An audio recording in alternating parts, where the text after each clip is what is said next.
This is a reading from the poem of the Man God by Maria Valtorta, Volume 2, Episode 152. In Zebedee's house, Salome is accepted as a disciple. 2nd of May, 1945. Jesus is in a house, which, from what the people living in it say, I understand to be the house of John and James. With Jesus, beside the two apostles, there are Peter and Andrew, Simon Zealot, the Iscariot, and Matthew. I do not see the others. James and John are most happy. They come and go from their mother to Jesus and vice versa, like butterflies which do not know which of two equally loved flowers they should prefer. Mary, Salome, who is also most happy, caresses each time her big boys while Jesus smiles. They must already have had their meal because the table is still laid, but the two disciples at all costs want Jesus to eat some bunches of white grapes, which their mother has preserved and which must be as sweet as honey. What would they not give Jesus? But Salome wants to give and receive something better than grapes and caresses, and after being lost in thought for a little while, looking at Jesus, then at Zebedee, she makes up her mind. She goes near Jesus, who is sitting with his back to the table, and kneels down before him. What do you want, woman?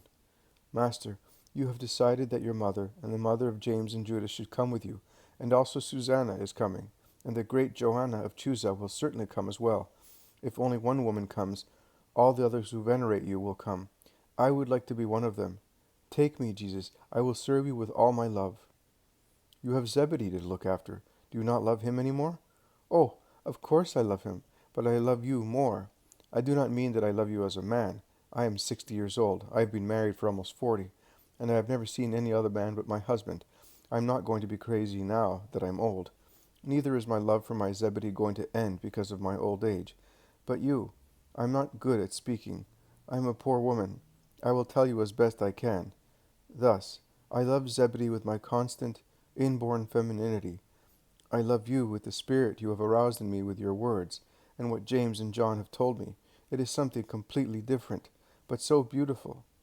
It will never be so beautiful as the love of a very good husband. Oh, no, it is much more beautiful. Oh, don't take it amiss, Zebedee. I still love you with all my heart, but I love him with something which is still Mary, but it is no longer Mary, your poor wife. It is something more. Oh, I do not know how to tell you. Jesus smiles at the woman, who does not wish to offend her husband, but cannot conceal her new great love. Also Zebedee smiles gravely, and goes near his wife, who, still on her knees, turns round to look at her husband and at Jesus alternately. Do you realize, Mary, that you will have to leave your home? And you are so proud of it, your doves, your flowers, this vine that bears such sweet grapes of which you are so proud, your beehives, which are the most famous ones in the village, and you will no longer have your loom on which you have woven so much linen and so much woolen cloth for your dear ones. And what about your little nephews? What will you do with your little nephews? Oh, my lord, what do all these things matter? Walls, doves, flowers, vines, beehives, looms. They are all good and dear things, but so insignificant as compared to you, and to loving you. My little nephews? Well, yes, I will feel sorry that I cannot put them to sleep on my lap or hear them call me. But you are worth more. Oh, you are worth more than all the things you mentioned.